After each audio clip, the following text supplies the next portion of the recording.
ఓం హరికి ఓం. శ్రీ గురుభ్యో నమ. శ్రీ మహాగణాధిపతయే నమ. శ్రీమాత్రే నమ. యూట్యూబ్ ప్రేక్షకులకు నమస్కారము. శ్రీ జ్యోతిష్య నిలయము నుండి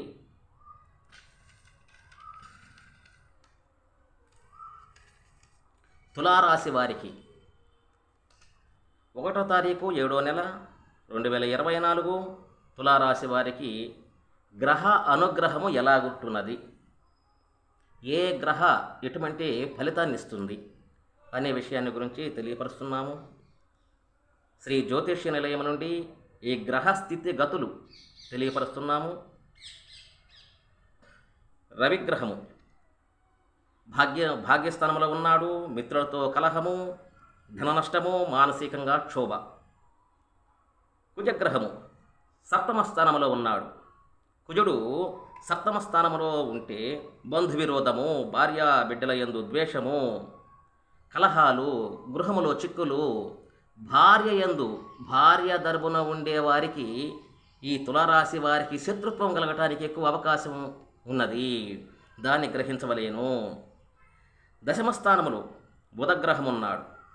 దశమస్థానంలో బుధగ్రహం ఉంటే అపనిందలు, శరీర శ్రమ, మానసికంగా కృంగదీయను, ధనానికి ఇబ్బందులు కలగటానికి ఎక్కువ అవకాశాలు ఉన్నాయి. అష్టమందు గురుగ్రహం ఉన్నాడు.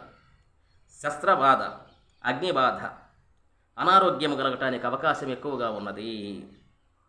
శుక్రుడు భాగ్యమందున్నాడు. శుక్రగ్రహము వస్త్రభూషణము, లాభము, తల్లి తండ్రుల యందు తులారాశి వారు వారి యొక్క తల్లి తండ్రుల యందు అమితమైన భక్తి ప్రేమ కలిగి ఉంటారు.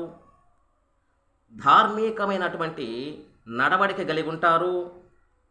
ధనలాభము, మంచి విశేషమైనటువంటి యోగకాలము. శుక్రగ్రహము మంచి విశేషమైనటువంటి ఫలితాన్ని ఇస్తాడు. శని పంచములో ఉన్నాడు. శనిగ్రహము పంచములో ఉన్నాడు. ఏ పని కలిసి రాదు.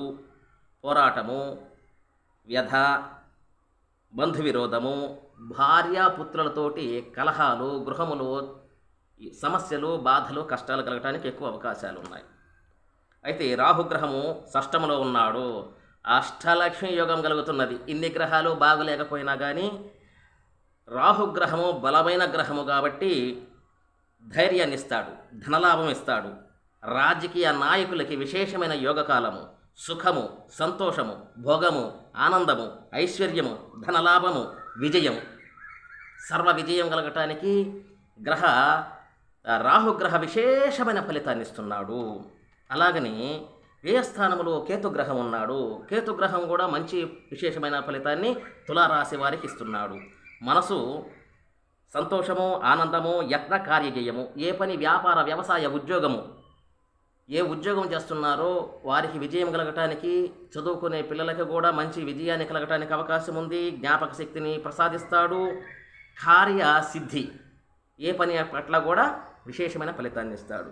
అయితే వీరికి తులారాశి వారికి 1వ తారీఖు నుంచి 15వ తారీఖు వరకే చెప్పబడుతుంది. ఎందుకంటే కొన్ని గ్రహాలు మారుతున్నాయి కాబట్టి 12వ తారీఖు 7వ తారీఖు కొన్ని గ్రహాలు మారుతున్నాయి కాబట్టి 15వ తారీఖు వరకే చెప్పగలుగుతున్నాము. అయితే ఈ 15వ తారీఖు వరకు ఏ గ్రహ బాగులేదు, ఏ గ్రహ బాగున్నది. శుక్రుడు భాగ్యమందున్నాడు. విశేషమైన రాజయోగాన్ని, ధనయోగాన్ని, విద్యని, ఉద్యోగాన్ని అన్నీ ప్రసాదిస్తాడు. షష్టములో రాహుగ్రహం ఉన్నాడు. మంత్రం కూడా చెప్తుంటాం, అర్ధకాయం మహావీరం చంద్రాదిత్య, అంటే మంచి బలమైన గ్రహము కాబట్టి విశేషమైన రాజయోగాన్ని ఇస్తాడు. కేతువు కూడా మంచి అనుకూలంగా నడుచుకుంటాడు. అయితే బాగలేని గ్రహాలు ఏమిటంటే 5 గ్రహాలు ఉన్నాయి. రవిగ్రహం బాగులేదు, కుజుడు బాగలేడు, బుధగ్రహం బాగలేదు, గురుగ్రహం బాగలేదు, శనిగ్రహం బాగలేదు. తప్పకుండా వీటికి పరిహారం చేసుకోలేను. అయితే పరిహారము ఎలా చేసుకోవాలని మీకు తెలియనప్పుడు మా నెంబర్ను సంప్రదించండి. మా నెంబరు 9866803396. నా పేరు హనుమంతరావు స్వామి. నన్ను సంప్రదించండి. మీకు చక్కటి పరిష్కారము, చక్కటి రెమెడీస్ చెప్పగలను. ఈ బాగలేని గ్రహాలన్నిటికీ కూడా రెమెడీస్ చేసుకోండి. ఆయురారోగ్యముగా వర్ధిల్లండి, ఐశ్వర్యముగా వర్ధిల్లు. చిరంజీవ తథాస్తు.